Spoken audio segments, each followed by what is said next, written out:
Bonjour à tous, donc qui est entré dans ce nouveau 12-14. On va attendre quelques secondes, quelques minutes que tout le monde puisse se connecter. On avait pas mal d'inscrits. Juste en attendant, et pour faire un peu le speech d'introduction, donc on est en format webinaire, donc c'est tout à fait normal que vous n'ayez accès ni à vos micros, ni à vos caméras. On aura un temps d'échange à la fin du 12-14, après l'ensemble des interventions, où vous pourrez demander, lever la main et on vous active la possibilité d'ouvrir vos micros aux caméras. Et à ce moment-là, ce sera bon, mais en tout cas, là, c'est normal que vous n'ayez pas accès à micro et caméra. Juste aussi, pendant que je suis dans les éléments un peu logistiques et d'introduction, n'hésitez pas à poser vos questions à l'écrit dans le chat. Et vous pouvez le faire dans les bulles qui apparaissent en haut de votre écran et qui s'appellent QR. Et là, normalement, tout le monde devrait pouvoir lire les questions ou les remarques que vous auriez à faire pendant le déroulé des présentations. Donc, n'hésitez pas à les mettre ici ou alors gardez votre question pour la fin et à ce moment-là, vous pourrez lever la main et on vous ouvrira la possibilité de brancher votre micro vous-même.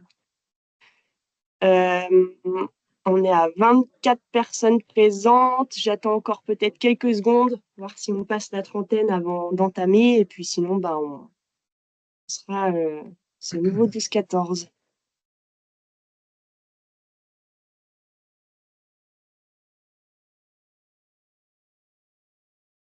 Et bonjour à tous ceux qui nous rejoignent au fur et à mesure. On a 27 participants, 28. Bientôt atteindre le seuil des 30.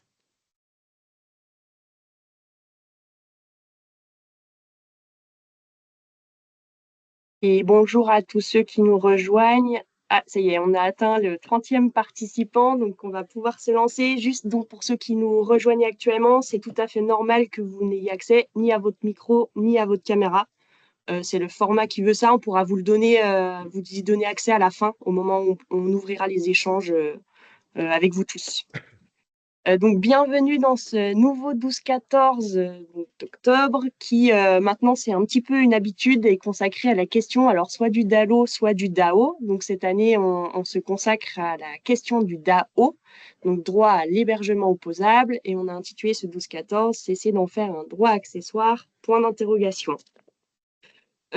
Pour vous montrer rapidement donc la façon dont on a envisagé les présentations, donc je vous ferai une petite introduction jusque pour tout le monde reparte sur le même pied de connaissance sur ce que c'est que le DAO, d'où ça vient, quel est le parcours d'un recours, etc.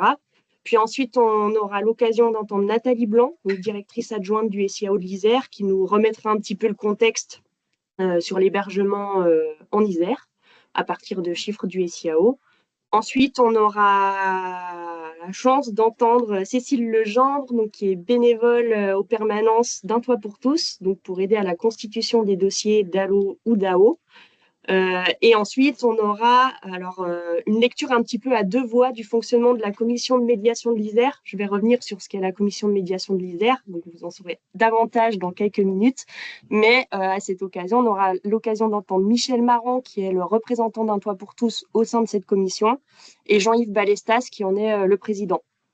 Et enfin, on pourra ouvrir un bloc d'échange pour ceux qui souhaitent faire leurs remarques ou poser leurs questions, s'il y en a. Donc, ce que je vous propose, c'est d'entamer tout de suite une courte introduction. Je vais essayer de passer rapidement, parce que vous le voyez, on a de nombreux intervenants, donc que tout le monde puisse avoir la parole de façon à peu près équivalente. Donc, aujourd'hui, on va effectivement parler du DAO, donc le droit à l'hébergement opposable, qui est un droit fondamental reconnu par la loi, qui est notamment arrivé avec la loi de mars 2007, qui est habituellement connue sous le nom de loi DALO, donc droit au logement opposable, et qui vient reconnaître un droit au logement décent et indépendant aux personnes qui ne peuvent pas accéder par leurs propres moyens à un tel logement, donc décent et indépendant, ou qui ne peuvent pas s'y maintenir. Et dans cette loi, et c'est pour ça que je vous l'indiquais, il y a un pendant au DALO qui est le DAO, donc avec un H pour droit à l'hébergement opposable. Sachant que ça me paraît quand même important de le rappeler ici, le DAO est complémentaire au DALO, donc le H complémentaire au L, il n'y a pas d'ordre successif ou hiérarchique entre DALO et DAO. Donc on n'est pas obligé de faire un DAO avant de vouloir recourir à son droit au logement ou inversement. Et il n'y a pas de hiérarchie entre ces deux droits. La loi de 2007, et ça me semblait quand même aussi intéressant de le rappeler rapidement, elle amène un changement de paradigme dans la façon de voir le droit au logement, puisqu'on passe d'une obligation de moyens à une obligation de résultat pour l'État. C'est-à-dire, quand on parle d'obligation de moyens, c'est que la responsabilité de l'État n'est pas engagée si le résultat, donc de pouvoir fournir un logement décent et indépendant ou un hébergement à des personnes qui en auraient besoin, n'est pas atteint. En gros, avec l'obligation de moyens, on pourrait dire qu'il suffit, entre guillemets, de faire son possible pour y arriver. Mais avec une obligation de résultat, donc ce à quoi on passe en 2007, la responsabilité de l'État devient engagée dès lors que le résultat n'est pas atteint, donc dès lors que l'État ne peut pas fournir de logement pour le DALO ou d'hébergement pour le DAO à des personnes qui seraient reconnues prioritaires, logement ou hébergement, DALO ou DAO. Je voulais aussi rappeler ici que des recours contentieux sont possibles auprès du tribunal administratif, notamment en cas de manquement de l'État à son obligation. Donc, si l'État ne peut pas fournir de logement ou d'hébergement, en l'occurrence pour le DAO d'hébergement, dans les délais qui lui sont impartis à quelqu'un qui a été reconnu prioritaire DAO, notamment par les membres de la commission de médiation. Je vais revenir juste après. On a pour le DAO deux types de recours possibles, un recours pour de l'hébergement d'urgence et un recours pour de l'hébergement d'insertion. Dans l'hébergement d'insertion, on entend notamment les résidences sociales, les pensions de famille, les foyers de jeunes travailleurs, l'intermédiation locative, etc. Et pour le DAO, puisqu'on va commencer à se recentrer vraiment sur cette question du DAO, en oubliant ou en écartant aujourd'hui un petit peu le DALO, donc pour le DAO, les critères d'éligibilité pour faire valoir son droit à l'hébergement opposable sont les suivants. Donc d'abord, avoir sollicité récemment un hébergement d'urgence ou d'insertion. N'avoir, après cette sollicitation, pas reçu de proposition d'hébergement adaptée à ses besoins. Et si jamais il s'agit d'un recours pour de l'hébergement d'insertion, il faut aussi remplir une condition de régularité de séjour en France, ce qui n'est pas le cas pour un DAO urgence. Voilà pour les grands rappels. Je voulais aussi vous remettre, alors du coup, c'est peut-être pas très lisible, mais vous aurez le PowerPoint ensuite, donc vous n'hésiterez pas à revenir faire un tour sur cette slide plus tard. Mais c'était pour vous retracer un petit peu le parcours d'un recours DAO en Isère. Sachant que les acteurs qui sont soulignés dans la colonne de gauche, c'est ceux qu'on a la chance d'entendre aujourd'hui. Donc, c'était pour vous montrer qu'on avait essayé d'élargir le panel des acteurs présents dans ce 12-14. Évidemment que pour faire recours à son droit au DAO, il faut en avoir connaissance. Il faut que la personne concernée puisse recourir à son droit à l'hébergement, sachant que pour le DAO, mais c'est aussi le cas pour le DALO, mais en tout cas, ça paraît toujours intéressant de redire qu'une personne peut déposer son recours seule, sans aide d'un travailleur social, par exemple. Cependant, il y a quand même des acteurs associatifs, notamment, qui sont présents sur le territoire pour aider les gens à constituer leur dossier et donc à recourir à leurs droits. C'est notamment le cas de la permanence d'emploi pour tous, qu'on aura l'occasion d'entendre juste après. Ensuite, donc, une fois que vous avez constitué votre dossier DAO, vous l'envoyez notamment à la commission de médiation. Il y a une instruction du recours qui est faite par le BALD, donc un service de l'État. Et ensuite, votre dossier est discuté au sein de la commission de médiation, donc qu'on appellera ensuite, je pense, dans les échanges, la COMED. Donc, quand on parle de COMED, c'est la commission de médiation.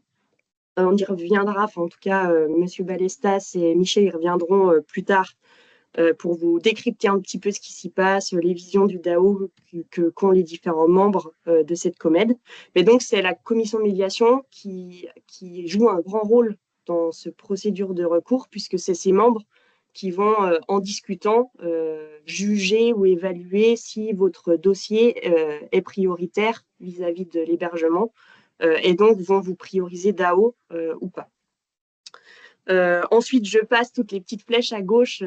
C'était pour vous montrer qu'il y avait des recours possibles, alors à la fois amiables, mais aussi contentieux, mais je passe assez rapidement. Et donc après, une fois que votre dossier a été jugé prioritaire DAO, s'il l'est, alors l'État doit être en mesure de vous fournir un hébergement, ou en tout cas de vous proposer un hébergement d'abord. Et dans ce cas-là, il a un délai qui lui est imparti, qui est un délai de 6 semaines dans le cas d'un DAO d'hébergement d'urgence, et un délai de 3 mois pour un DAO hébergement d'insertion. Donc, c'est là où rentre en jeu notamment le SIAO, qui va prendre en compte la priorisation des demandeurs DAO dans son fonctionnement pour orienter les personnes sur les différentes places d'hébergement qui sont disponibles sur le territoire. Et enfin, donc, dans ce cas-là, vous entrez dans une structure d'hébergement ou dans un logement d'insertion en fonction de votre cas. Et enfin, et j'en terminerai là-dessus, quelques chiffres de contexte en Isère. Donc là, j'ai repris les chiffres connus pour l'année 2024. En fait, mon propos ici, c'était surtout de vous montrer un petit peu le goulot d'étranglement du DAO. C'est un goulot d'étranglement, mais en gros, de combien de personnes on part pour arriver à combien effectivement hébergés en fin de priorisation quand ils ont été priorisés. Juste, mais Cécile y reviendra. Donc, on tient des bilans de la permanence d'un toit pour tous. En 2024, on avait 145 personnes qui sont venues pour être aidées pour la constitution d'un recours DAO, donc qui ont constitué leur dossier avec les bénévoles dans la permanence. Après, est-ce que le dossier est envoyé? C'est une autre question, mais en tout cas, ça vous donne quand même un premier chiffre. Parmi ces 145 recours, DAO, ça représente quand même 65% des ménages qui viennent dans les permanences d'un toit pour tous. Donc, c'était pour vous montrer aussi que dans ces permanences-là, la proportion de gens qui viennent pour demander une aide par rapport à de l'hébergement est plus conséquente que ceux qui viennent pour demander une aide par rapport au DALO, au logement. Et ces 145 recours ont pu être faits pendant 50 permanences sur l'année 2024, mais Cécile y reviendra probablement.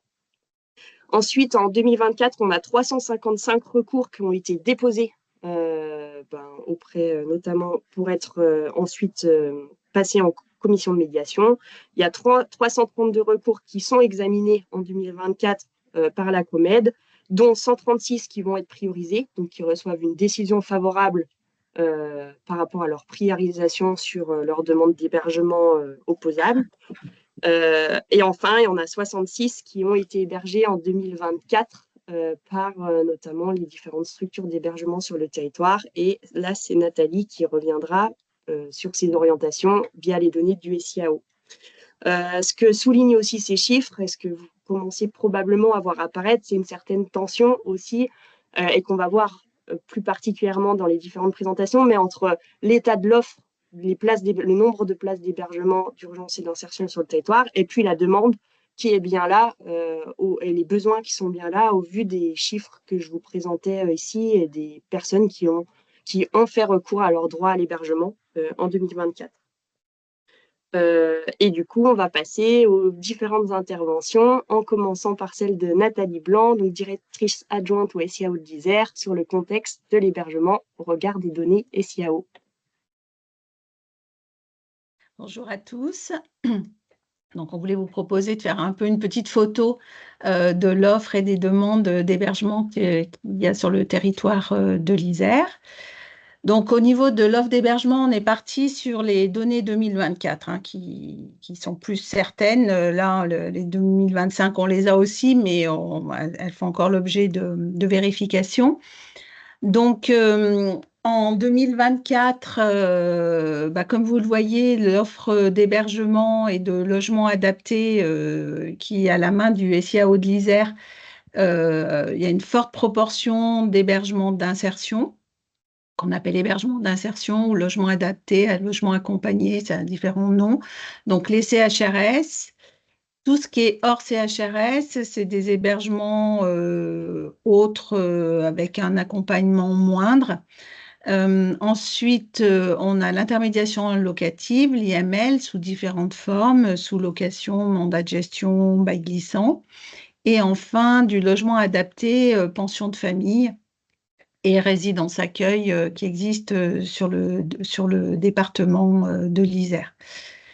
Voilà, donc là, vous avez le nombre d'unités, pas le nombre de places. Donc, c'est le nombre d'unités familiales, en sachant que certaines peuvent accueillir une personne, d'autres deux ou trois, voilà. Et en hébergement d'urgence, donc sur votre droite, on a uniquement fléché ce qu'on appelle l'hébergement d'urgence pérenne, tout public, ou hébergement pérenne femmes victimes de violence, FVVC, femmes victimes de violence. On a à notre main également, côté 115, de l'hébergement bénévole ou des mises à l'abri, comme l'accueil de nuit, mais ça, on ne le comptabilise pas parce que pour nous, ce n'est pas de l'hébergement. Ça a une autre finalité. Voilà, tu peux passer. Donc, en effet, en parallèle par rapport à cette offre, bah, vous vous en doutez, on a une demande quand même importante de ménages en demande, notamment en hébergement d'urgence.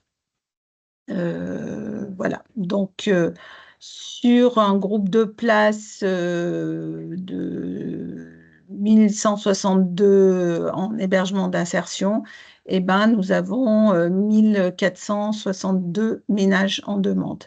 Et pour l'hébergement d'urgence, c'est bien plus important puisqu'on a 777 unités d'hébergement d'urgence et on a 4455 ménages différents en demande au 115 sur une même année de référence. Voilà, donc les collègues qui ont préparé cette slide ont indiqué un peu les ratios.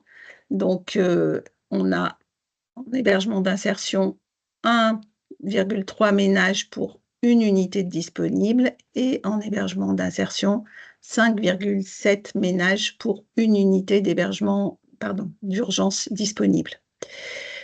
Derrière tout ça, bien entendu, c'est encore plus complexe puisque quand on parle d'unité, on a des localisations géographiques différentes, on a surtout des tailles d'unités différentes, des T2, des studios, des T3, et que nous, au niveau du SIAO, on met aussi en lien la composition familiale à l'unité qui est mise à disposition afin de générer le moins possible de sous-occupation.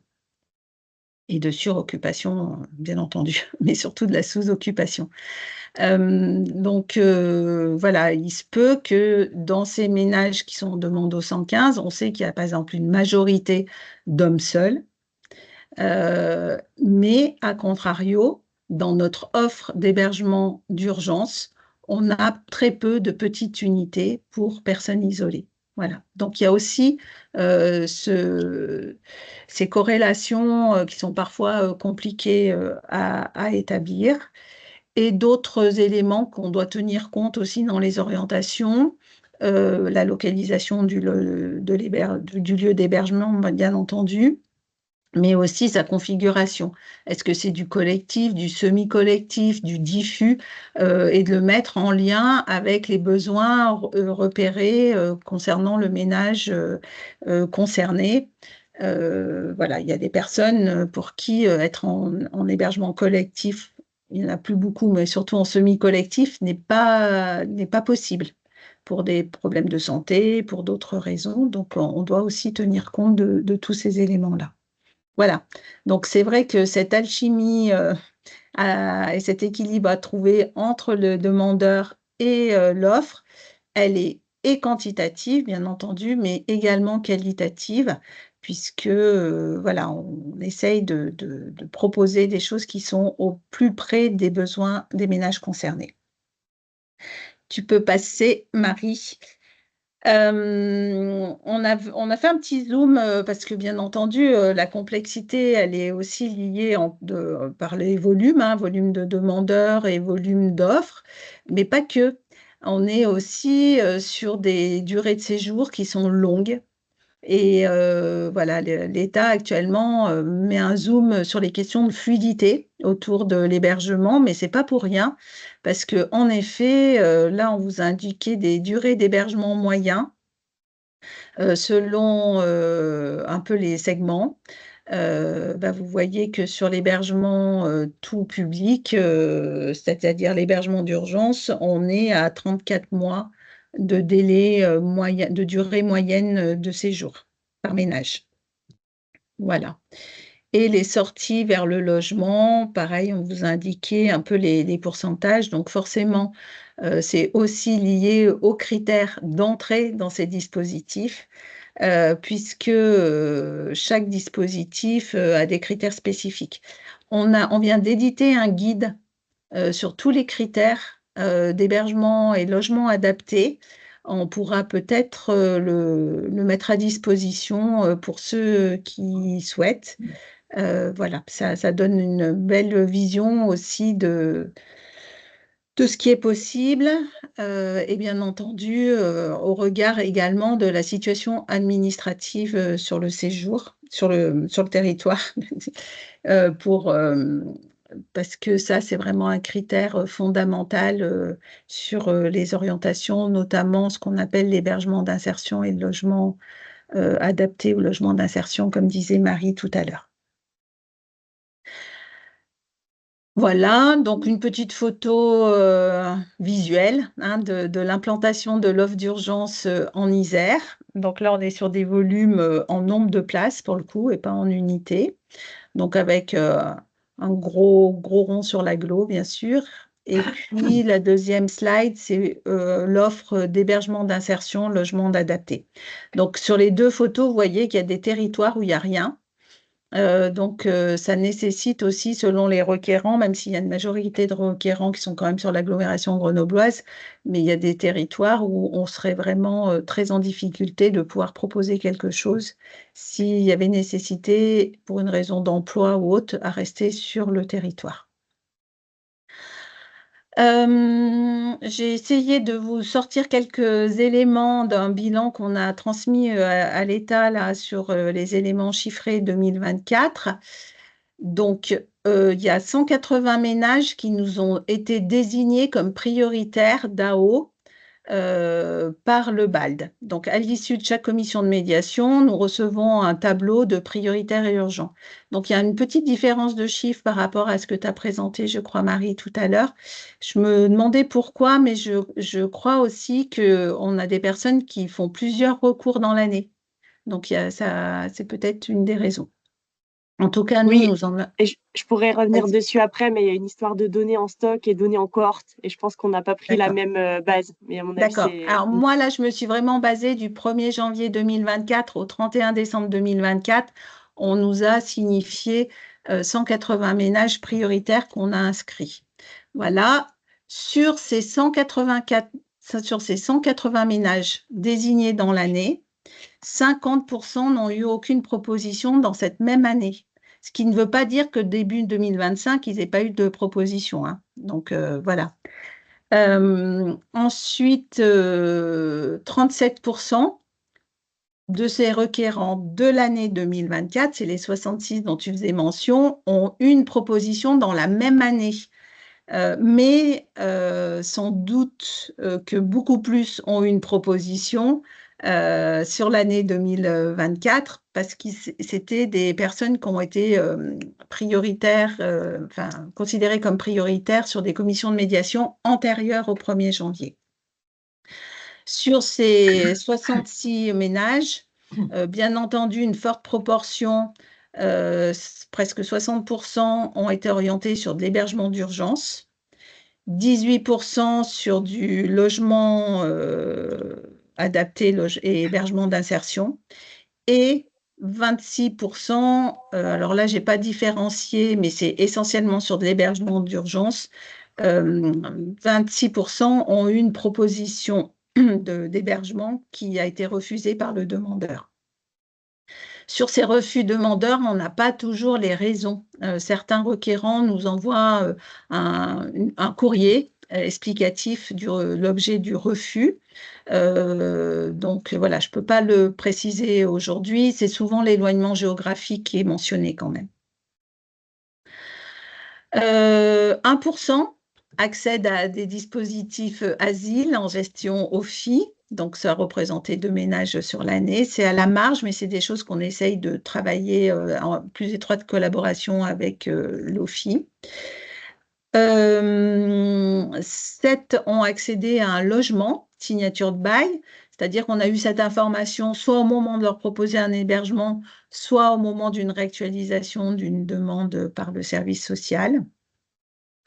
Et deux ménages sont retournés au pays. Ça, c'est pareil, c'est des informations qu'on obtient a posteriori.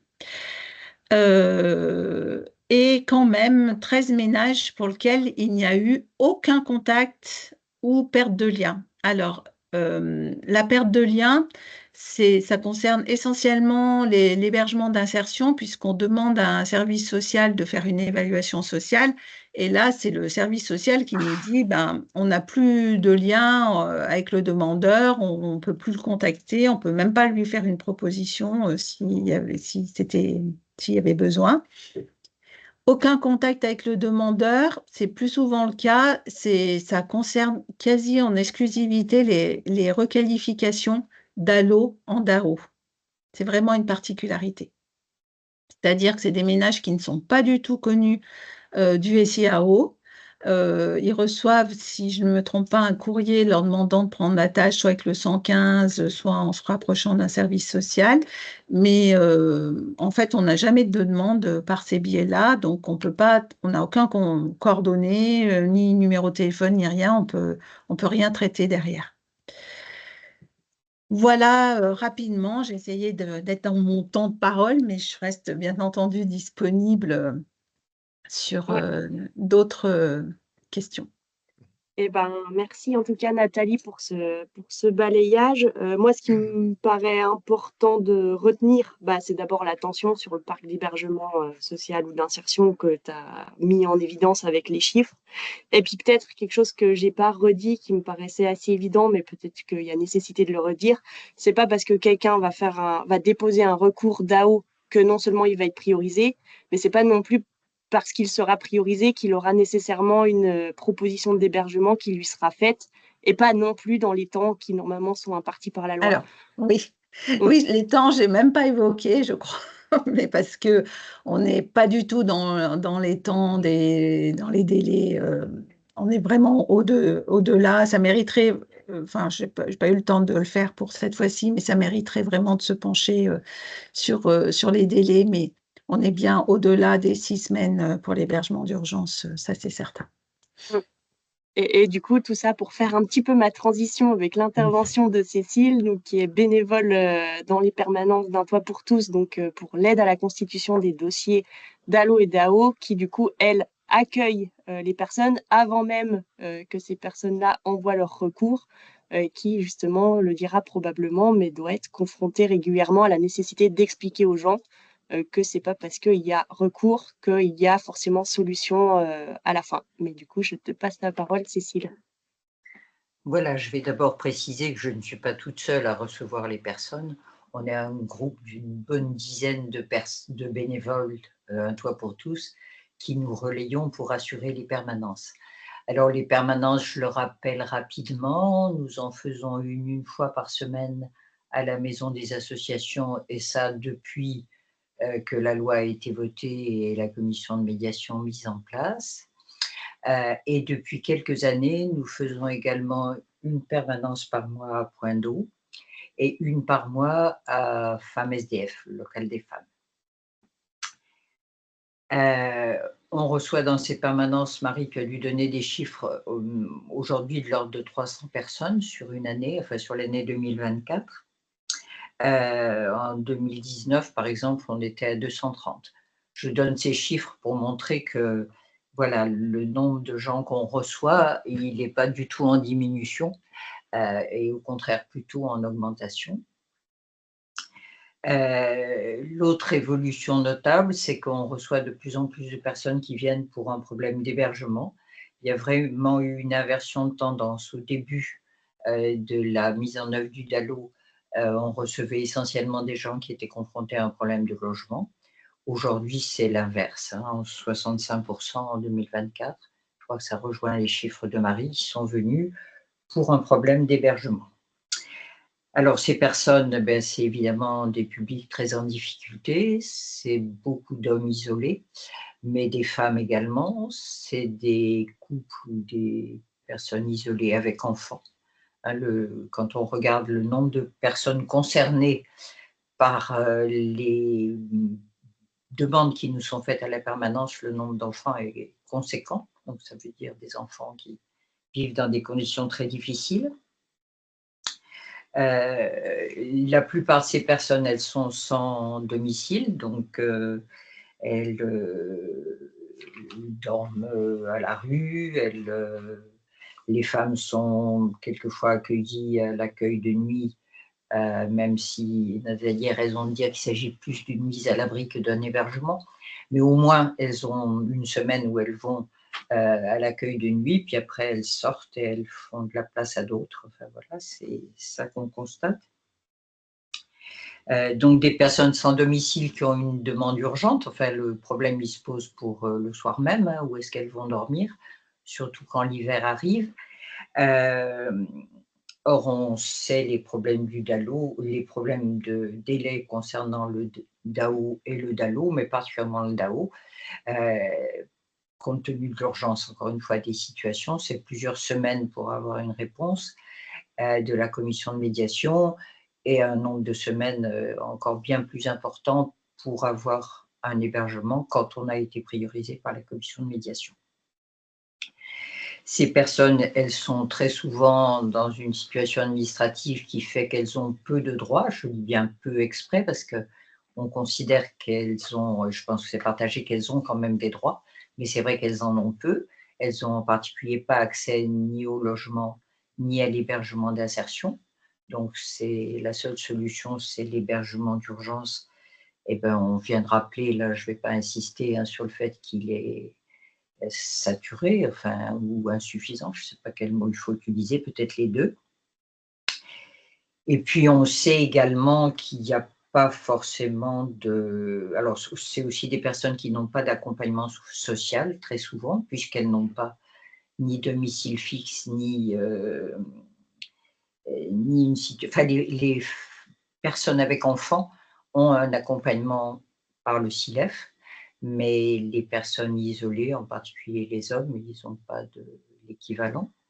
La troisième chose qui fait que cet accueil est difficile et que la situation des personnes est difficile, c'est qu'on sait qu'il n'y a pas de consensus au sein de la COMED pour prioriser des recours déposés par des personnes qui ne sont pas en situation, enfin voilà, qui n'ont pas de titre de séjour. Il n'y a pas de consensus, c'est-à-dire que certains considèrent, c'est notre cas aussi, qu'il y a dans la loi, dans plusieurs lois d'ailleurs chez nous, ce qu'on appelle le droit inconditionnel à l'hébergement pour toute personne en situation de détresse. Et je pense qu'on peut considérer qu'on l'est dès lors qu'on vit à la rue, qu'on a des enfants, qu'on est une femme seule, qu'on est un jeune aussi seul, enfin bref. Et puis, il y a des personnes qui considèrent, enfin des membres de la COMED qui considèrent que voilà, ces personnes n'ayant pas de perspective d'insertion, il n'y a pas de raison de leur permettre d'accéder à un hébergement d'urgence. Je rappelle là, M. Balestas, les débats qu'on a souvent eus, il doit s'en rappeler comme moi, mais ils les ont toujours. Hein. Voilà, donc tout ça fait qu'on est amené à dire à ces personnes qui viennent nous voir eh ben, que d'abord ça va être long, donc c'est en aucun cas le DAO n'est en aucun cas une réponse aux problèmes urgents auxquels elles sont confrontées, où est-ce que je vais dormir ce soir, qu'on est amené à leur dire qu'il n'est pas certain que leur recours sera priorisé par la commission de médiation, et que si elles le sont, et on a vu qu'il y en a, hein, ça peut être très long ensuite pour qu'elles aient une proposition d'hébergement. Voilà, on dit tout ça aux personnes parce qu'il n'est pas question de créer de faux espoirs. Malgré tout, bien sûr, si elles souhaitent faire un recours, on le fait, on les accompagne, on les conseille, on le fait avec elles. Je crois qu'on a raison de le faire parce que les chiffres qui viennent d'être montrés montrent qu'il y a quand même des personnes qui, bien qu'étant dans ces situations, etc., administratives complexes et autres, sont priorisées par la commission de médiation. Nathalie nous a dit aussi qu'il y en avait quand même un certain nombre qui, dans l'année, avaient une proposition d'hébergement. Bon, c'est pas assez, loin de là, mais voilà, ça justifie quand même que les personnes déposent des recours DAO. Et nous, on fait aussi ce travail avec elles parce qu'on pense qu'il faut contribuer à rendre visible le problème de l'hébergement et le besoin de places d'hébergement, et que on continue à maintenir qu'effectivement, il y a dans notre pays quelque chose qui s'appelle le droit inconditionnel à l'hébergement, et qu'il faut pas enfin, il faut continuer à le mobiliser autant qu'on peut, ce droit-là. Voilà. Merci Cécile pour cette transition qui va nous mener tout droit jusqu'à ce qui se passe en commission de médiation. Peut-être j'en profite juste pour dire aux personnes, je vois qu'il y a une main levée d'Annie, et je vois qu'il y a un commentaire, 2 commentaires cette fois, dans le chat. On les prendra tout à la fin. Il y aura peut-être des réponses au fur et à mesure, donc voilà, sachez qu'on les a bien vues et qu'on les prend à la fin. Cécile, moi, ce que je retiens ta petite présentation, c'est effectivement un peu l'évolution des publics, le fait que la demande et les besoins d'hébergement sont bien là, malgré le fait qu'on a vu que effectivement il y avait une grosse pression sur le parc de places existantes. Et aussi, tu l'as dit, et c'est ce qui va me permettre de faire la transition, qu'il n'y a pas toujours de consensus au sein de la Comède sur la vision qu'on peut avoir des différents dossiers qui arrivent dans cette commission entre les différents membres. Et du coup, ça me permet de passer la parole peut-être d'abord à Michel et ensuite à Monsieur Balestas. Bonjour à toutes et à tous. Donc, moi, je suis présent à la Comède depuis 1 an maintenant. Et j'en profite pour remercier le président Balestas d'avoir accepté notre invitation aujourd'hui à ce webinaire.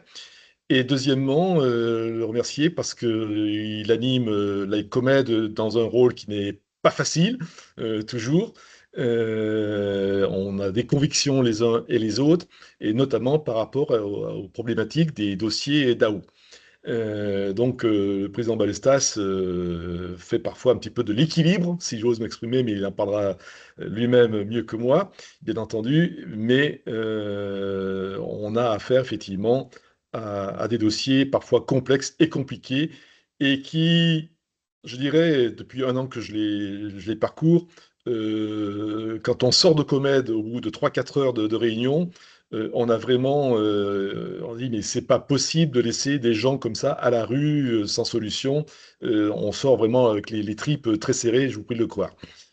Euh, alors, simplement pour rappeler que la commission de médiation donc regroupe 16 membres, avec un président nommé par le préfet, et puis 15 autres membres qui sont des représentants à la fois des services de l'État, du département, des communes, des EPCI, des bailleurs sociaux et de différentes associations, organismes qui œuvrent, je dirais, dans le domaine de l'insertion et du logement des personnes défavorisées. Pour faire court, à la fois du parc privé et à la fois sur le parc public, bien évidemment. Et puis, depuis 1 an, il y a un siège qui est également occupé, qui était vacant jusque-là, par un représentant du Conseil consultatif régional des personnes accueillies et accompagnées, et ils sont présents à chaque Comède. Et ça, c'est important également, je crois, concernant le DAO notamment. Donc 16 membres. Il y a un taux de participation quand même relativement portant, hein. Président, vous me démentez si pas d'accord, mais je pense qu'il y a quand même des gens relativement assidus, sauf parfois où on est 11 ou 12, mais globalement, on est souvent une 14 ou 15 à siéger, soit physiquement, soit en visio, à ces Comèdes. Marie, s'il te plaît, tu peux tourner. Merci. Pour juste très rapidement également rappeler les pièces demandées pour un recours DAO, qui sont beaucoup moindres par rapport à un recours DALO. Hein. Donc, rappeler d'abord que il faut être dépourvu de tout logement ou hébergement stable, mais ça, je crois que ça va de soi. Avoir effectué des démarches préalables, essentiellement par des appels au 115. Hein, et ça, on est effectivement vigilant sur ce point au sein de la Comède. Disposer de garanties d'insertion Là, on va peut-être en causer avec le président Balestas après, parce que c'est notamment la problématique des personnes qui sont sous OQTF, obligation de quitter le territoire, et qui sont aujourd'hui assez rejetées, qui voient leur recours rejeté. Important que ces requérants puissent disposer d'une domiciliation postale, fréquemment au CCAS, mais ça peut être aussi à la date ou d'autres organismes, de manière à ce que le BALD et puis la COMED puissent correspondre avec eux, soit pour leur demander des pièces complémentaires, mais aussi leur faire part de la décision de la commission. Et puis enfin, je voudrais rappeler qu'il n'est pas nécessaire d'être titulaire d'un titre de séjour ou de ressources pour déposer un DAO. Les personnes sans papier peuvent normalement, et je mets des guillemets, déposer un recours DAO. Et je voudrais tout de suite préciser que le 31 mai 2024, il y a eu une décision du Conseil d'État qui est venue préciser, refuser surtout la priorisation d'AO aux requérants en situation d'OQTF. Et désormais, seuls les bénéficiaires de circonstances exceptionnelles peuvent encore y prétendre, c'est-à-dire, circonstances exceptionnelles, ça peut être des femmes enceintes, des ménages avec des jeunes enfants. Alors là aussi, on peut débattre sur qu'est-ce qu'un jeune enfant. En général, on considère que c'est 0,3 ans, mais pour ma part, un enfant de 12 ou 15 ans est encore un enfant, hein, donc je vois, pour moi, ça constitue aussi une circonstance exceptionnelle, ou de personnes qui ont un handicap lourd ou qui suivent un traitement au CHU ou dans une clinique. Donc, je voudrais également rappeler que seuls 7% des OQTS sont aujourd'hui exécutés en France, donc 93% sont encore sur le territoire. Et évidemment, vous imaginez bien que c'est dans ces 93% qu'il y a des gens déposés recours et se voient refuser aujourd'hui un DAO au motif qu'ils sont sous OQTF. Et ça, c'est très très difficile pour ma part et pour un toit pour tous à accepter, bien évidemment. D'autant plus que le 4 mars 2025, le Haut Comité pour le droit au logement, je rappelle que ce Haut Comité est quand même sous l'autorité du Premier ministre, est venu rappeler dans une note qui a été diffusée que le droit au logement est un des droits affirmés à l'article 25 de la Déclaration universelle des droits de l'homme, lesquels découlent de la reconnaissance de l'égale dignité de tous. Et le Haut Comité rappelle enfin qu'être à la rue constitue en soi une circonstance exceptionnelle de nature à porter atteinte à la santé physique et psychique et à la dignité d'un être humain, quel que soit son âge, son genre et quelle que soit sa situation administrative. Donc là, le Haut Comité a pris une position très claire, me semble-t-il, qui, évidemment, ne pèse pas suffisamment lourd par rapport à la décision du Conseil d'État, qui est assez inconcevable à mes yeux, et pour lequel, effectivement, les membres de la COMED ont difficulté nous avons des votes très, très déséquilibrés, on va dire, comme cela, sur ces questions des OQTF. Alors, rappelez également qu'en cas de rejet de recours d'AO, le requérant peut déposer un recours en contentieux. Et on a eu au cours de l'année des décisions du tribunal administratif qui viennent parfois contraindre la COMED à reconsidérer ou à suspendre ses positions de rejet.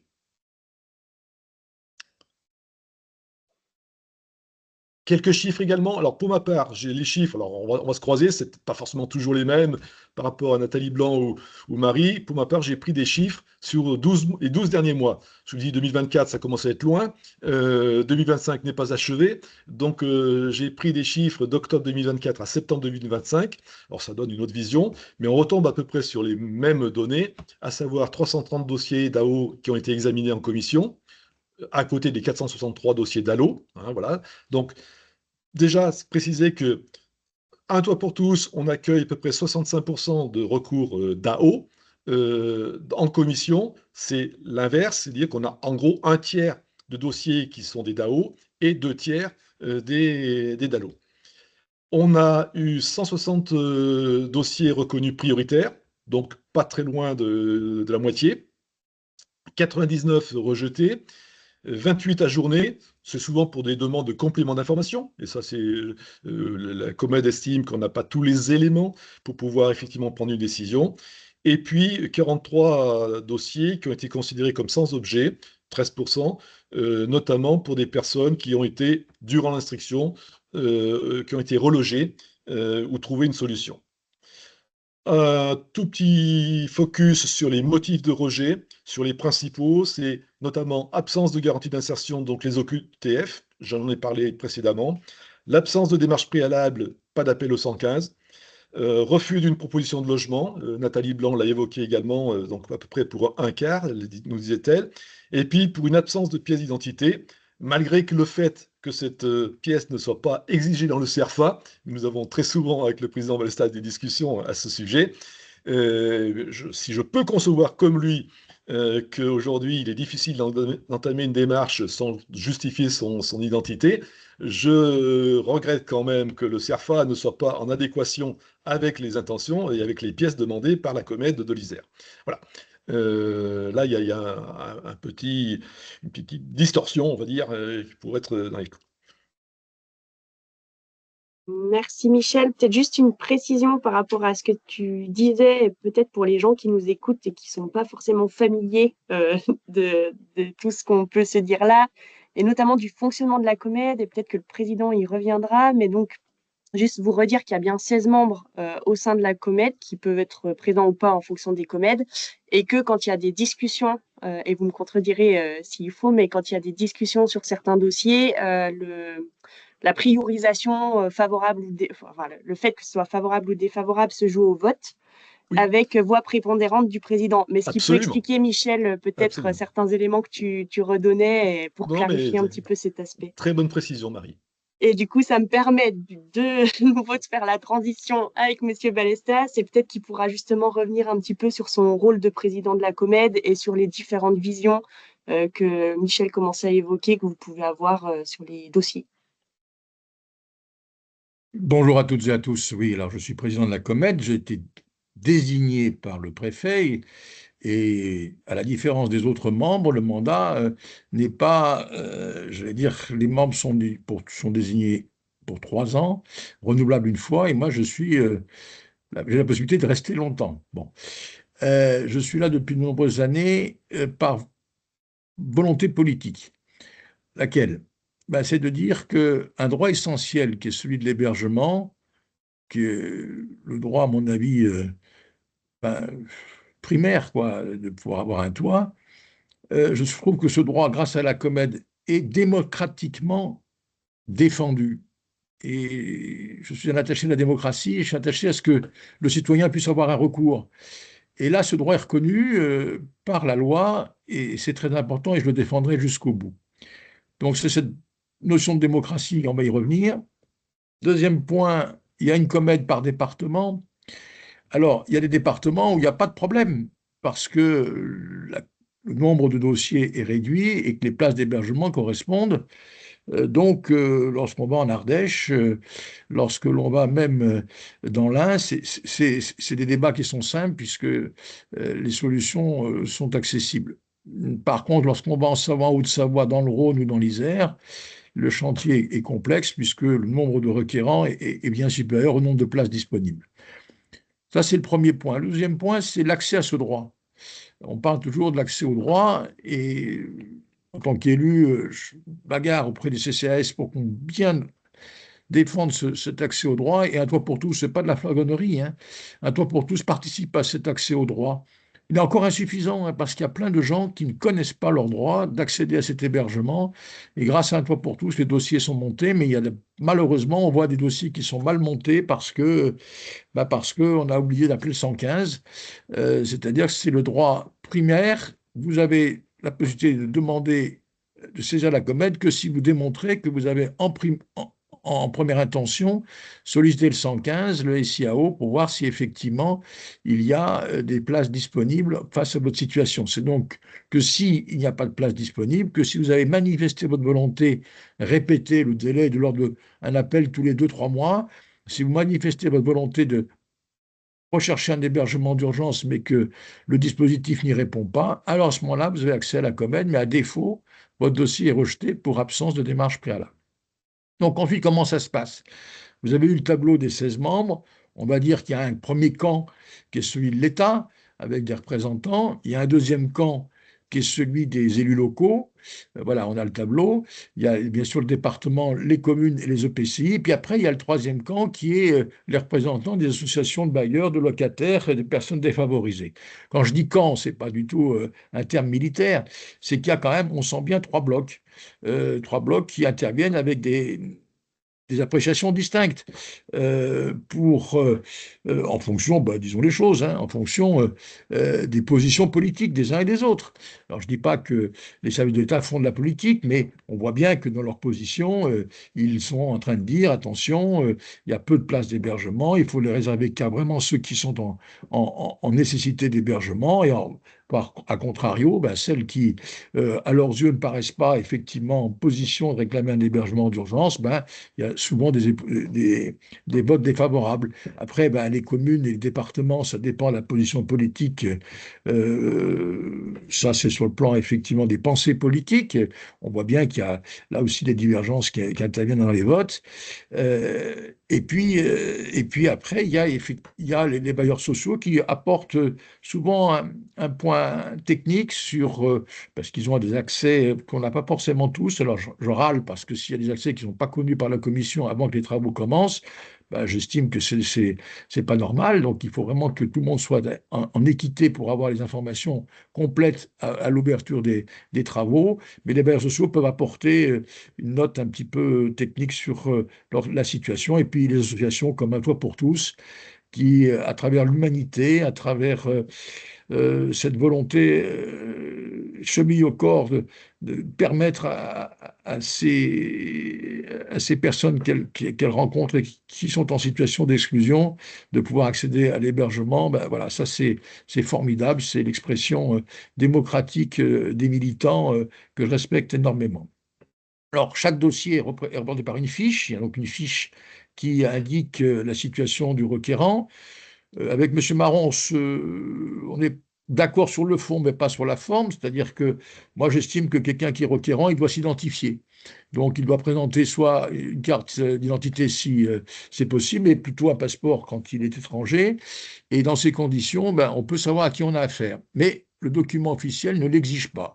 Moi, je trouve que ce document est mal fichu parce que lorsqu'on a ensuite des recours possibles, il faut qu'on sache vraiment la personne qui est requérante. Donc, j'estime que lorsque la fiche ne porte pas une identité précise, je considère que le dossier n'est pas recevable, même si le CERFA initial ne l'exige pas.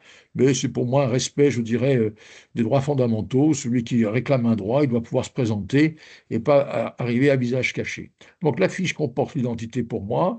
Ensuite, la situation. On a eu un débat important. C'est que la situation, elle est, surtout pour les ressortissants étrangers, fournie par la préfecture, qui indique si la personne est en situation régulière ou si la personne, s'il s'agit bien sûr d'une personne hors communauté européenne, si la personne est en situation régulière ou pas. Et un débat nous a animés, et à la majorité, je le reconnais, la COMED a estimé que ces fiches, ces informations n'étant pas exigées, ne devaient pas être fournies. Donc ce débat de fond, de savoir si la préfecture peut, dans sa fiche, indiquer quelle est la situation de la famille, du ménage ou de la personne isolée, passe au droit des étrangers. Moi, je considère que cette information est nécessaire, même si la Commission, à une ou deux voix près, en a décidé autrement. Donc, cette fiche renseigne sur la situation, et puis ensuite, chacun s'exprime. Chacun s'exprime. Moi, j'essaie de donner la parole à tous les représentants pour apprécier comment va se positionner le vote. Et puis, une fois que l'expression verbale est effectuée, je donne mon avis. Alors, ça peut paraître un peu surprenant, mais comme j'ai une voix qui compte double en cas d'égalité, autrement dit, s'il y a 8 contre 8 et que j'ai voté dans un sens, la décision va aller dans mon sens. Donc, en cas d'égalité de voix, celle du président compte double. Alors, à travers ce privilège, entre guillemets, j'estime que je ne vais pas arriver à visage caché, moi aussi, et donc j'indique comment j'apprécie le dossier. en rappelant systématiquement que ce n'est pas du tout une consigne de vote, ça n'est pas du tout une directive présidentielle, j'allais dire, mais c'est simplement parce que comme ma voix compte double, tout le monde va pouvoir savoir comment je vais pouvoir me positionner. Alors ces débats, ils sont simples lorsque la personne, je dirais, soit une nationalité française, soit elle a un titre de séjour et qu'elle est sans possibilité de logement parce que des difficultés personnelles, parce que des conditions qui ne permettent pas à la personne d'accéder immédiatement au logement, souvent des dettes locatives qui disent au bailleur, ben nous, si la dette n'est pas traitée, je ne peux pas accéder à cette personne à un logement de droit commun, donc ben, c'est vers l'hébergement. Là, les dossiers sont assez vite décidés. On retrouve parfois, même souvent, l'unanimité sur ces cas-là. Après, les vraies difficultés, elles sont celles des situations irrégulières. Donc, l'inconditionnalité au logement, à l'hébergement, c'est rappelé, c'est effectivement une défense importante, militante en tous les cas, de dire toute personne, quelle que soit son origine, quelle que soit sa situation au regard du droit des étrangers, a le droit à un hébergement. À partir de là, se pose la difficulté de la personne qui a épuisé ses droits de recours. Alors, deux catégories. Celle qui a formulé une demande d'asile, donc qui, après avoir été déboutée de la première instance, puis de l'instance d'appel de sa demande d'asile, qui est donc sorti du dispositif d'hébergement CADA, c'est-à-dire demandeur d'asile, qui vient vers la Comède après avoir échoué sur le 115 de trouver un hébergement, et la Comède a se positionner. Est-ce que cette personne qui est déboutée de son asile, qui a parfois demandé également un titre de séjour pour autre motif familial ou maladie, et qui est également déboutée avec une obligation de quitter le territoire, définitivement jugé, hein, j'insiste, c'est-à-dire que le juge administratif a été saisi, que la cour d'appel administrative a été saisie. Bien, lorsque la préfecture nous annonce et nous indique que cette personne soit dans cette situation-là, pour ma position qui est la mienne, c'est dire que les garanties d'insertion ne sont pas suffisantes pour espérer que cette personne puisse, à travers un hébergement, ensuite retrouver un avenir meilleur. Là, le débat est total. Comment on apprécie? Ben, en fonction un critère qui a été rappelé par M. Marron, c'est-à-dire que le Conseil d'État, la juridiction administrative suprême, nous a orienté au mois de mai dernier 2024 en disant que la personne qui était sous OQTF définitive ne pouvait plus bénéficier d'un hébergement prioritaire sauf circonstances exceptionnelles. Alors, circonstances exceptionnelles, on comprend ce que ça veut dire, mais quelles sont-elles? Eh bien, le juge administratif de Grenoble, par son président, monsieur son nom m'échappe un instant, mais ça va me revenir, effectivement, vient nous dire la circonstance exceptionnelle, c'est le fait d'avoir une famille avec des enfants en bas âge, comme l'a dit M. Marron. Qu'est-ce que le bas âge? On peut être des grands-enfants, donc c'est toujours compliqué. Donc il y a une appréciation sur l'âge de l'enfant. Et puis bien sûr, si le ressortissant ou le ménage comporte des besoins médicaux urgents. Et là, effectivement, on peut considérer que c'est une naissance. Bon, voilà le débat est démocratique et puis chacun se positionne. Voilà très, très rapidement comment j'organise les débats.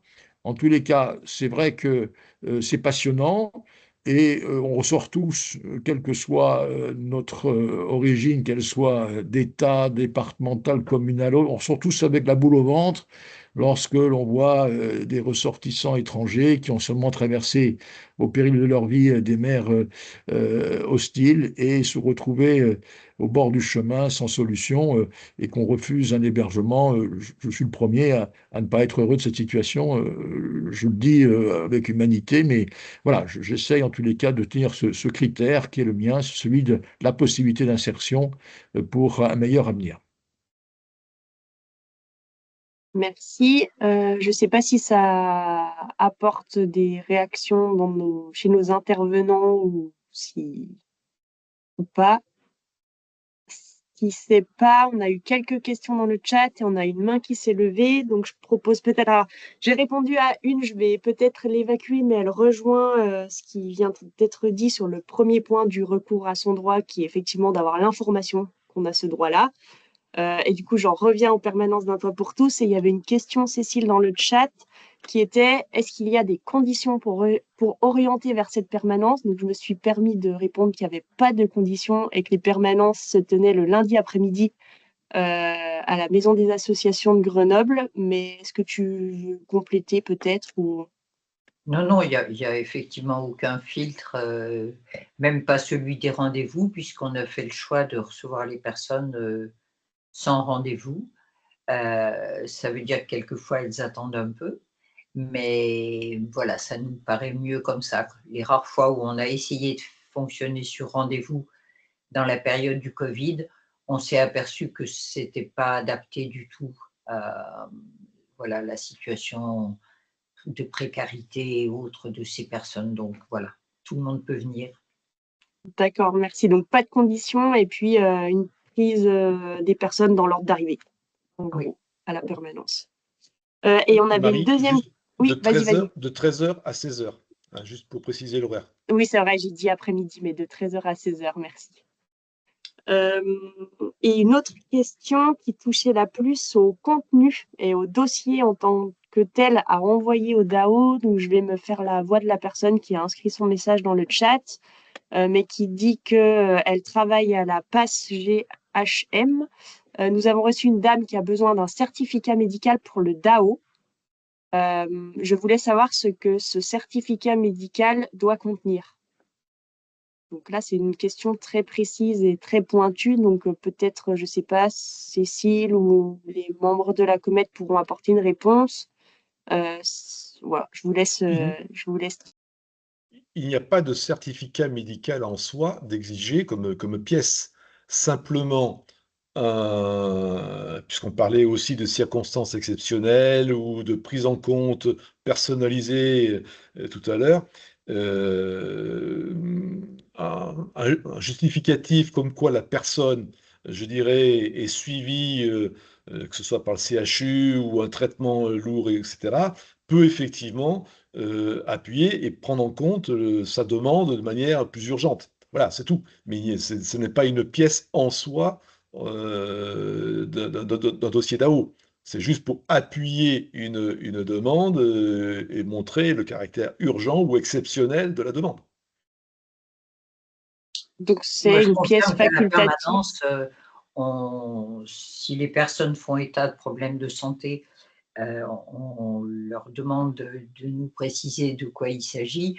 Mais c'est vrai que quand il y a un vrai gros problème de santé qui nécessite des soins réguliers, hospitalisation. J'ai vu hier une dame qui avait un pacemaker, il faut qu'il soit branché en permanence sur l'électricité, je ne sais pas comment elle se débrouille. Enfin, voilà, dans des cas comme ça, évidemment, on va joindre les certificats médicaux qui montrent qu'il y a une situation particulièrement sérieuse en termes de santé. Oui, donc la personne réagissait dans le chat en disant qu'effectivement, elle avait bien compris que c'était une pièce facultative et pas obligatoire, mais qu'elle voulait savoir ce qui était bon d'y inscrire. Et ça rejoint, je pense, toutes les questions que vous vous posez régulièrement aussi dans les permanences, à savoir quelle information on prend, quelle information qui nous est délivrée par les gens, est-ce qu'on retient, est-ce qu'on la note, etc. Je pense que ça rejoint aussi un petit peu ces questions-là.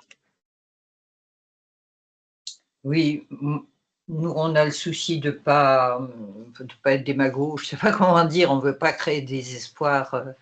Voilà, donc une personne qui a un problème de santé, comme on peut tous en avoir, mais qui ne nécessite pas un dispositif, un suivi particulier, on ne va pas mettre dans le recours DAO, ce n'est pas la peine, je veux dire. Voilà. On ne le fait que quand il y a vraiment une situation particulière. Merci pour les précisions.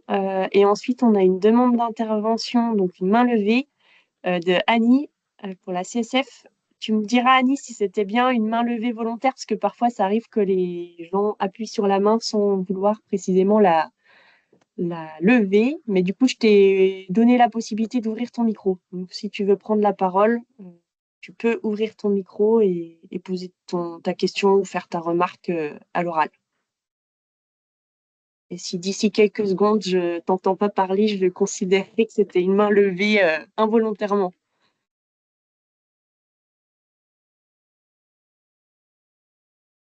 Eh ben, je considère donc que c'est une main levée involontairement. Donc, en tout cas, tu as le micro qui peut s'allumer, donc tu peux prendre la parole à tout moment si jamais c'était volontaire de ta part. Ce qui me permet aussi de redire que si vous souhaitez poser votre question ou faire une remarque ou interagir à l'oral, c'est possible. Pour ça, vous pouvez lever la main avec la petite main en haut de votre écran et moi, je vous ouvre le micro. Et en parallèle, je vois qu'on a de nouvelles interrogations. Alors, Marie, est-ce que tu m'entends? Vas-y, très bien, vas-y. Voilà, j'avais un problème de micro, en réalité. Et alors, vas-y, on t'entend. Ceci dit, je n'avais pas levé la main. Je pense que c'est dans mes manipulations multiples qu'elle s'est levée.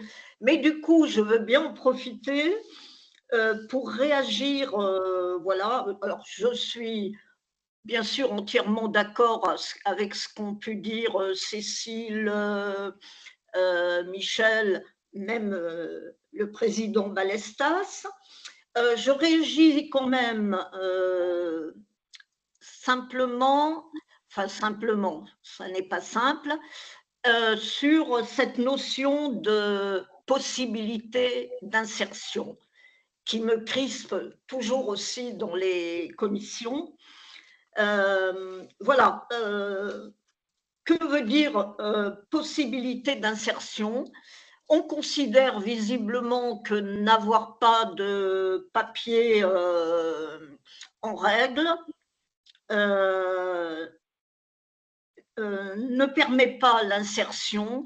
Or, tous les jours, j'exagère un peu, mais des associations qui accompagnent notamment des migrants sans papier parviennent à insérer professionnellement des personnes et la régularisation arrive après.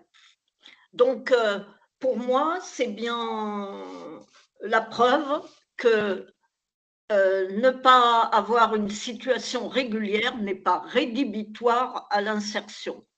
Et que, voilà, pour moi, c'est vraiment un critère qui n'est pas juste. Voilà, je voulais juste réagir là-dessus. Eh ben, oui, merci Annie pour la réaction qui va peut-être engendrer des réponses côté intervenant. Non, je connais votre position pour l'observer lors de votre réunion des COMED. Garantie d'insertion, c'est la possibilité effectivement pour une personne d'accéder, une fois l'hébergement acquis, à une activité professionnelle, à une formation, bref, à des outils permettant de poursuivre la volonté d'être dans une situation meilleure grâce aux aides qu'elles vont pouvoir obtenir de solidarité de l'État. Bien. C'est vrai que lorsque la personne n'a pas de titre de séjour, que ce séjour lui a été refusé, ou qu'elle n'a pas obtenu d'être reconnue comme effectivement un asile, quel est l'avenir? Alors, moi, je suis, par exemple, un soutien très actif de terreaux locaux, cette association merveilleuse sur Notre-Dame-de-Lausier qui accueille des ressortissants étrangers pour les amener vers une activité professionnelle, mais cette association n'accueille que des personnes qui sont soit reconnues demandeurs d'asile, soit ayant un titre de séjour. Donc là, le débat, il est politique. Je le dis souvent lorsque j'ai l'occasion de le faire à la Comède dans mon intervention. Je crains que, quelles que soient nos positions politiques, le Rassemblement national gagne du terrain. Et c'est sur ce thème-là qu'il gagne du terrain. En disant comment est-il possible que un ressortissant qui a été débouté de tous ses recours, qui est donc sans titre de séjour, qui est donc en OQTF, puisse bénéficier de la solidarité nationale. quand la personne est en situation avec des enfants, avec des problèmes médicaux sérieux, le problème ne se pose plus, et heureusement. Après, c'est là où on a boule au ventre, ce sont des choix politiques, et c'est la commission qui décide démocratiquement.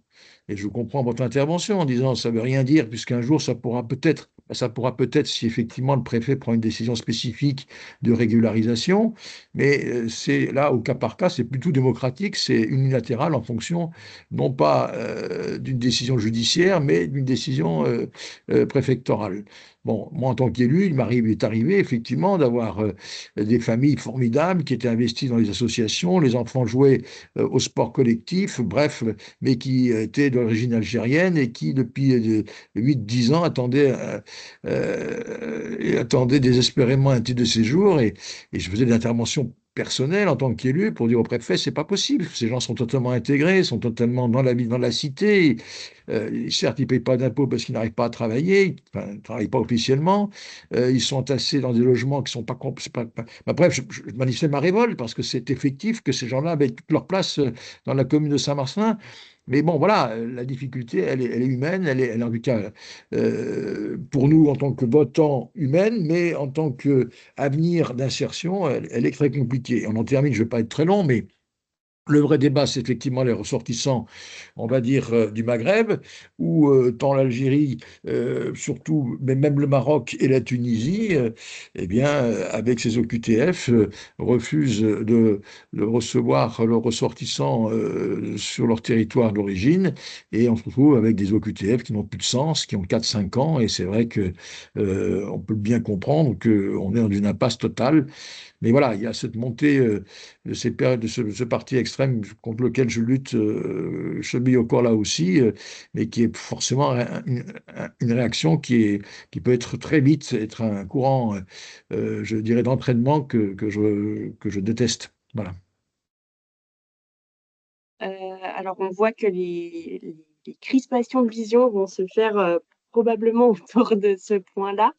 Je ne sais pas trop dans quel ordre prendre. Je pense que le JM qui a demandé la main voulait réagir à ce qui vient d'être dit. Il y a aussi un commentaire de René en chat qui est en lien avec cette question-là. Donc, je propose de prendre ces deux interventions. Et j'ai bien noté qu'il y avait une demande par ailleurs de Fabienne Stucker de prise de micro, mais sur une demande qui, si elle est liée à la question dans le chat, est très pratique. Donc, je propose, pour pas interrompre les échanges qui commencent sur ce sujet-là, de donner la parole à le JM et de poser la question dans le chat de René ensuite, et ensuite de passer la parole à Fabienne Stucker, si ça vous va comme ça. Donc, le JM, normalement, le micro doit pouvoir être ouvert, je pense. Oui, merci.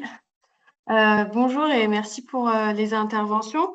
Moi, j'avais une question par rapport à tout ce qui a été dit sur les garanties d'insertion. Les garanties d'insertion, c'est une notion, on dirait, qui a été inventée par la commission de médiation, mais moi, je la vois dans aucun texte juridique relatif au DAO. Donc, je voudrais savoir est-ce que c'est la commission de médiation de l'Isère qui l'a inventée? Est-ce que vous l'avez prise dans d'autres textes? Et dans ce cas-là, pour moi, elle n'a pas d'application au DAO. Je voulais savoir un peu votre avis là-dessus. Monsieur Ballestas, le micro est coupé. Pardon. Monsieur Marron, vous voulez répondre en premier? Voilà, un peu ce qu'on a dit, hein. Il y a eu la décision du Conseil d'État, 2024.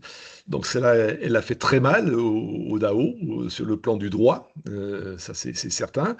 Je trouve encore une fois qu'on a peu parlé dans beaucoup d'organismes et même en Comède, il a fallu le rappeler à plusieurs reprises, la note du Haut Comité pour le droit au logement, mais le président Ballestas a raison, la Cour suprême, entre guillemets, c'est quand même le Conseil d'État, qui a le droit suprême, donc ça, dont acte. Mais encore une fois, pour nous, quelqu'un à la rue, et sans rentrer dans la polémique, je dirais, du bien fondé ou mal fondé de l'OQTF, c'est un autre débat. Mais ce débat n'a pas lieu en Comède, à avoir lieu en Comède en tant que tel, mais à partir du moment où quelqu'un est à la rue, quelle que soit sa situation, pour ce qui nous concerne, toi pour tous, nous, effectivement, nous plaiderons pour un DAO. Voilà, après, il y a d'autres choses administratives qui peuvent se mettre en jeu pour régulariser ou non. On reçoit d'ailleurs même, y compris aux permanences, des gens qui viennent et qui travaillent et qui sont à la rue. Hein, et en étant au QTF, et ils travaillent, ils ont même des fiches de paye. On voit des situations tout à fait ubuesques aujourd'hui parce qu'ils sont dans des Mais métiers en tension, dans la restauration, dans le bâtiment.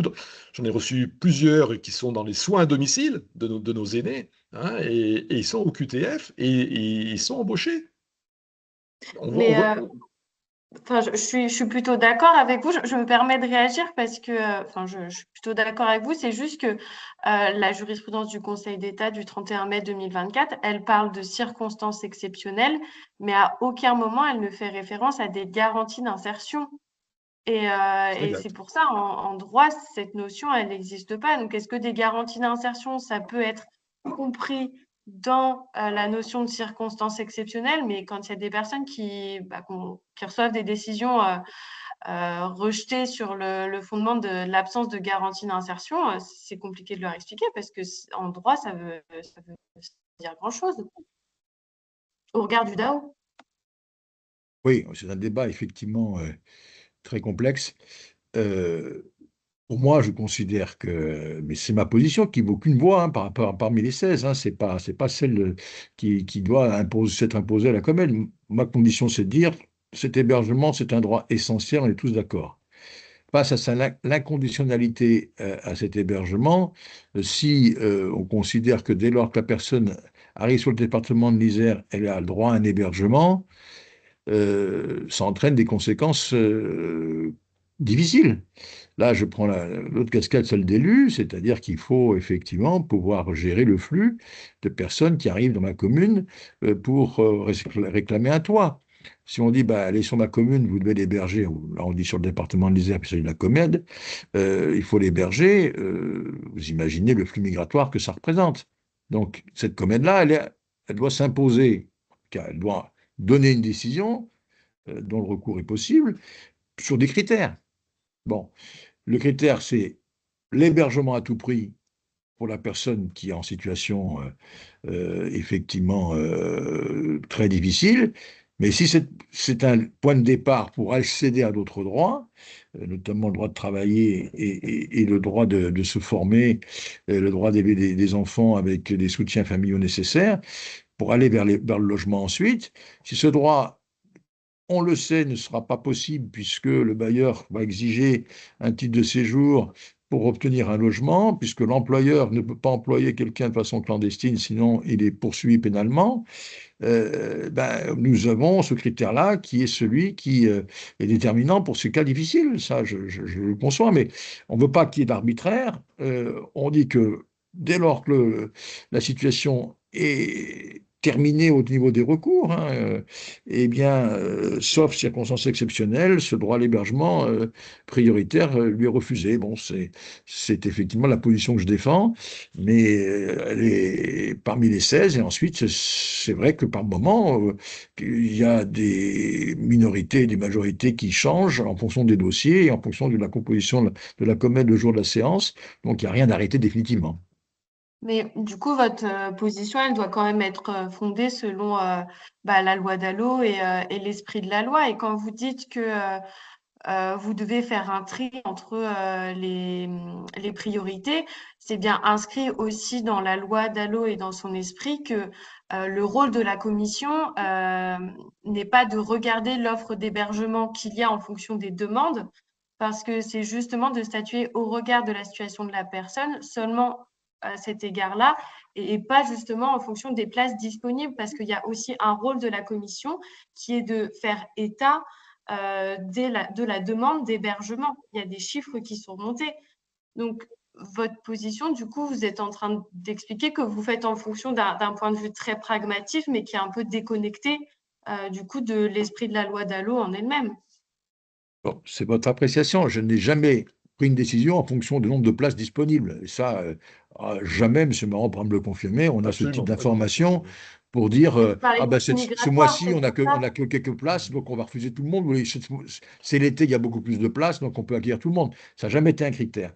Simplement, le critère, c'est de dire quel est l'avenir potentiel du requérant dans son parcours d'insertion. Voilà, c'est ça qui guide notre choix.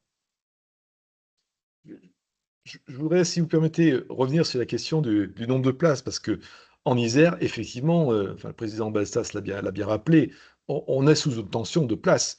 Et alors, les services de l'État nous disent il faut effectivement fluidifier le turnover pour pouvoir accueillir des personnes en urgence.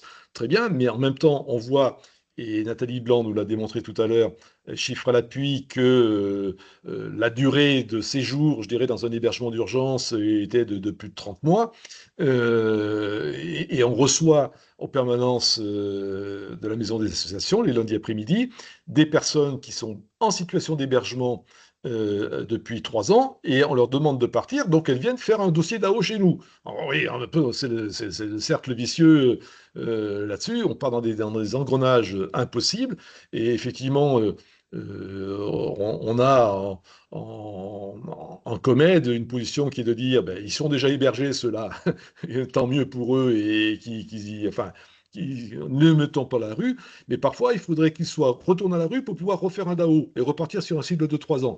Donc ça aussi, ce sont des positions, on a un manque de place. Il a été rappelé au début de ce webinaire que la loi de 2017, effectivement, impose, c'est une obligation de résultat pour l'État, donc on manque de place, c'est une réalité, et ça, il faudra bien qu'un jour ou l'autre, on prenne ce problème à bras le corps pour créer les places adéquates par rapport aux besoins.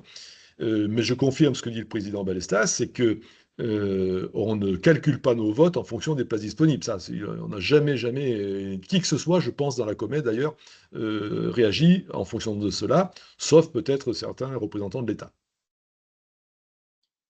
Peut-être pour faire la transition avec la demande de prise de parole de Nathalie, je lis la question-remarque de René Balin qui prend un petit peu l'ensemble des commentaires que vous venez de faire. Il y a des éléments des présentations, donc il dit qu'il a noté que la durée de présence dans un hébergement d'urgence est particulièrement longue, près de 3 ans. Par ailleurs, le taux d'application des OQTF est particulièrement faible, moins de 10%. La solution à la saturation de l'hébergement n'est-elle pas au moins en partie dans l'attribution de titres de séjour pour travailler quand divers secteurs économiques n'arrivent pas à recruter? Point d'interrogation. Absolument. Qu'en pensent les intervenants? Point d'interrogation. Donc, je vous laisserai réagir si vous voulez après. En attendant, il y avait Nathalie qui voulait, je pense, reprendre la parole par rapport à ce qui a été dit avant. Le temps file et j'ai quand même promis tout à l'heure de donner ensuite la parole à quelqu'un qui pose une question très pratico-pratique. Donc, je te laisse, Nathalie, et ensuite, on posera quand même cette question-là de la dame. Oui, merci. Juste une petite précision sur vraiment une spécificité de l'hébergement en urgence, de l'hébergement d'urgence en Isère. Il n'y a pas de recours à des dispositifs hôteliers en Isère, à proprement parler, ce qui existe quasiment sur tous les départements de France. Autre spécificité, c'est qu'on est vraiment sur de l'hébergement d'urgence pérenne, sans remise à la rue au bout de quelques temps, ce qui n'est pas le cas de partout non plus.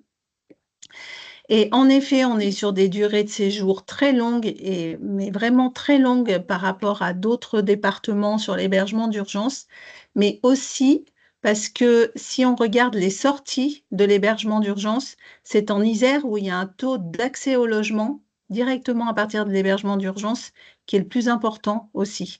Donc, ce qui sous-tend derrière, qu'il y a un accompagnement important qui est fait dans le cadre de l'hébergement d'urgence, justement sur l'insertion sociale, l'insertion professionnelle et l'accès au logement. Voilà, et juste une petite précision, c'est que dans les critères d'orientation en hébergement d'urgence en Isère, c'est de l'inconditionnalité. On ne tient pas en compte les OQTF ni l'absence de titre de séjour. Voilà, pour l'hébergement d'urgence. Merci pour ces précisions. Et du coup, donc je vais me faire lectrice de la question qui avait été posée dans le chat, puisque Fabienne Stucker ne lève plus la main. Je pense qu'elle est plus parmi nous, mais je lui ferai une réponse par mail. Donc juste, elle demandait s'il était possible de constituer un DAO pour un couple en concubinage. Madame a un récépissé de demande d'asile et son compagnon a été débouté de la demande d'asile. Donc la réponse pour moi est oui, du moment qu'il y a eu une demande, notamment d'hébergement, donc 115, qui aurait été faite sans proposition dans la foulée. Ma réponse serait celle-là, mais je vous laisse la préciser si nécessaire et si besoin. 10 sur 10, bonne réponse. Et donc, ce qui veut, je le rappelle quand même, pas dire si un recours était déposé que le dossier serait jugé favorablement en COMED, ni même qu'il puisse y avoir une proposition d'hébergement faite dans les délais dont on discutait tout à l'heure ensuite. Alors, Voilà. si la personne a été reconnue demandeur d'asile, elle a le droit non seulement à un hébergement, mais à un logement. Donc là, elle peut faire une demande de logement à condition d'indiquer effectivement si quelles sont ses ressources. Mais là, elle a un critère. À partir du moment où elle est reconnue par sa situation d'asile, c'est le logement qui sera le plus adapté à sa situation, puisque là aussi, la COMED, lorsqu'il y a les critères qui peuvent être cumulatifs, je veux dire par là qu'une personne formule un DAO, remplit son dossier, on s'aperçoit que la solution n'est pas le DAO, ce n'est pas l'hébergement, la précarité, mais c'est le logement. On peut convertir la demande DAO en DALO pour dire que cette personne, elle a tous les critères pour aller vers un logement social, et souvent la COMED demande un ajournement pour compléter le dossier. Une fois que le dossier est complété, on peut proposer à cette personne non plus un hébergement mais un logement. Donc nous, en tout cas COMED, on souhaite le plus possible lorsque c'est potentiellement présenté, que la personne, plutôt qu'un hébergement, aille vers un logement qui est quand même une situation plus adéquate à long terme. Alors, sur la question qui a été posée tout à l'heure sur la régularisation, c'est un choix politique. Et là, on revient, il n'y a plus de différence entre les membres de la COMED, de la présidence que j'ai, et puis vous, militants de l'accès au logement et à l'hébergement. C'est un choix politique et il est actuel. Hein, il y a vraiment deux positions très fortes. Hein, celle qui consiste à dire, eh bien, il faut tout faire pour que les étrangers ne viennent pas chez nous.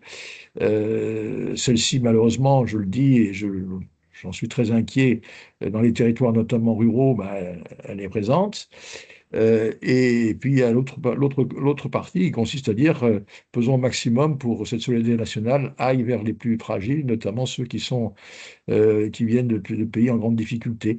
Bon, c'est la mienne, mais voilà, c'est un choix politique. Mais là, c'est les citoyens qui doivent se déterminer. Et le combat est intense et nécessaire.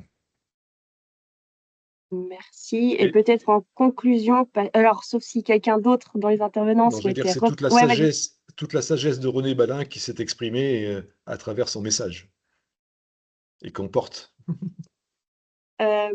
Et du coup, donc le temps file. Je crois qu'il y a plus de remarques, plus de demandes de main levées et plus de remarques dans le chat. Donc, je vous propose de conclure ici ce 12-14 que j'ai trouvé très intéressant, qui quand même continue à montrer la nécessité de continuer à défendre un droit inconditionnel et du coup, pour ceux et celles qui nous écoutent, à orienter le plus possible peut-être les gens qui seraient dans des conditions à faire un recours d'ALO ou DAO vers la permanence d'un toit pour tous qui pourra aider à constituer des dossiers et qui m'a paru aussi intéressant parce qu'on a eu un petit goût ou un petit aperçu des débats qui peuvent exister notamment en commission de médiation et puis aussi un petit aperçu de ces notions de droit qui sont des fois parfois floues et qui demandent peut-être aussi interprétation et position des uns et des autres. Donc voilà, tout ça m'a paru plutôt intéressant et je remercie beaucoup les différents intervenants d'être venus participer à ce 12-14. Merci beaucoup et bonne journée. Merci à à vous. pour tous et continuez votre Merci. militantisme aussi riche pour notre société. Merci, à bientôt. Au revoir. Merci. Au revoir, à bientôt.